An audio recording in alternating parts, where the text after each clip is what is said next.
চরিত্রটা আমার কাছে ভীষণ আমার খুব ভালো লাগার চরিত্র এবং বলাই বাহুল্য টেলিভিশনে কাজ করলে যেটা হয় আমি একটা বছর ধরে প্রতিদিন এই চরিত্রটা হয়ে বাঁচতে পারি এবং সেইটাই হয়েছিল আমার ব্যোমকেশের সঙ্গে। তাই যখন 33তম গল্পটা শেষ হয়ে যায় তখন খুব মন খারাপ হয়েছিল যে আমি একটা বছর আমি এই চরিত্রের সঙ্গে থাকলাম, প্রতিদিন সকালে ঘুম থেকে উঠে ব্যোমকেশ হওয়া শেষ করে রাতে ঘুমোতে যাওয়া। তো তার প্রতি একটা অদ্ভুত কি বলবো, একটা সেন্স অফ একটা পজেসিভনেস কাজ করতো। অন্য কেউ ব্যোমকেশ করলে মনে হতো আমার চরিত্রটা অন্য কেউ করছে আর কি, এরকম একটা অদ্ভুত কাজ করতো। প্রায় এক বছর ধরে করলে, এটা সিনেমা করলে 15-20 দিনে শেষ হয়ে যায়, ওটিটি করলে 15-20 দিনে শেষ হয়ে যায়, কিন্তু টেলিভিশন করলে তো টানা এতগুলো দিন করার সুযোগ হয়। তো ব্যোমকেশের সঙ্গে আমার একটা অদ্ভুত সম্পর্ক এবং সেই চরিত্র রিভিজিট করার একটা সুযোগ যখন পাই, প্রথমে একটু স্কেপটিক্যাল ছিলাম, সত্যি কথা বলছি, যে যেটা সকলের প্রশ্ন, আবার কেন, এবারে অন্যরকম কি হতে পারে, এবারে অন্যরকম কি হতে পারেটা অরিত্র নিয়ে এসছে।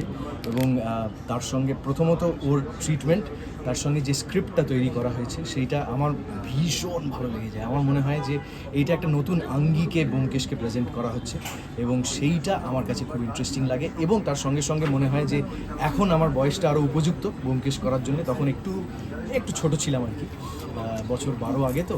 তো সেইটা আমার মনে হয়েছে যে এইটা উপযুক্ত সময় আবার ফেরা।